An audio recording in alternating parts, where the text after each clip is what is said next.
இந்த உடை வந்து இயேசுவை அவங்க கிட்ட கொண்டு போய் சேர்த்ததுக்கு தடையா இருக்கிறதுனால அந்த உடையை மாத்துறது வந்து எனக்கு பெருசா தெரியல. ஓ, தடையா இருக்குன்னு ஃபீல் பண்ணீங்க நீங்க?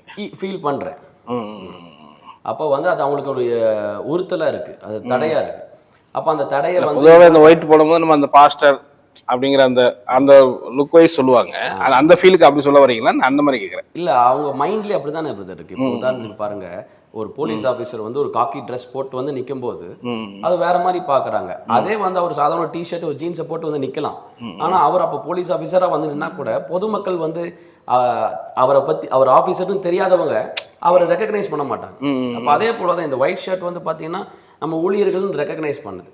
இப்போ கலர் ட்ரெஸ்ல தவறு கிடையாது, அது போடக்கூடாது, போட்ட அபிஷேகம் இல்லை அப்படிலாம் சொல்லல. நம்ம ஜனங்களுக்கு ஊழியம் செய்யறதுனால ஜனங்களுக்கு என்ன புரியுமோ அந்த மொழியில போறது தப்பு கிடையாது. நீங்க எப்பயும் வித்தியாசமா யோசிப்பீங்களா சிஸ்டர்? நான் லாஸ்ட் டைம் பார்க்கும்போது நிறைய விஷயங்கள் பேசியிருக்கோம். பட் நீங்க எப்படி பிரதர் சொல்லவோ ஒயிட்டுக்கு போகணும் அப்படிங்கிறத நீங்க உங்க எப்படி திங்க் பண்ணீங்க? எப்பவுமே அவரு எந்த விஷயத்தை எனக்கு திணிக்க மாட்டாரு. சரி சரி. ஸோ ஒரு இன்டர்வியூ ஒன்று, நானும் பாஸ்டரும் எப்பவுமே வந்து நிறைய ஊழியக்காரங்களுடைய சாட்சிகள் அதிகமாக நாங்கள் கேட்போம், எப்படி வளர்ந்தாங்கன்னு. அப்போ வில்லி ஜோ டாட்ரி அப்படின்னு சொல்லிட்டு ஒரு மிகப்பெரிய ஒரு ஊழியர் இருக்கு, அவருடைய மனைவி அவங்க இப்படியாக ஒரு சாட்சி சொல்றாங்க. அவங்க ஊழியத்துக்கு போகும்போது அவங்க ஏறக்குறைய $10,000 வந்து அவங்களால ட்ரெஸ் போட முடியும், அவ்வளோ உயர்வுல இருக்கிறாங்க, அவ்வளோ காணிக்கைகள், அவ்வளோ காணிக்கையா ட்ரெஸ்ஸே கொண்டு வந்து கொடுப்பாங்க.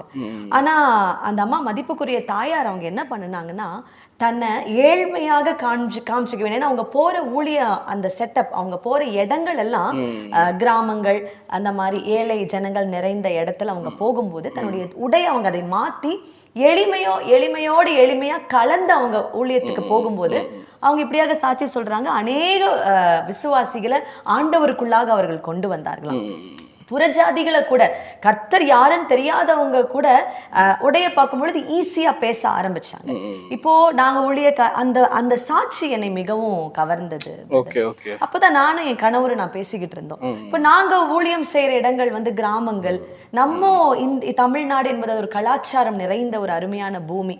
அப்படி இருக்கும் பொழுது நம்ம இது வந்து ஒரு ஃபாதர், ஒரு பாஸ்டர் அப்படின்ற ஒரு செட்டப் கொண்டு வருது இது பொதுவாவே. அப்போ நாங்க இப்படி உடை அணிந்து போகும் பொழுது ஏழ்மையோட ஏழ்மையாக, அது ஒரு தாழ்மையோ குணமாக கூட அது பாக்குறாங்க ஜனங்கள். அப்படி நாங்க கலந்துடுறோம். இப்ப இதுவே நான் ரிச்சா போட்டுட்டு போகும்போது ஜனங்களை ரீச் பண்ண முடியல, ஜனங்களுடைய இருதயத்துல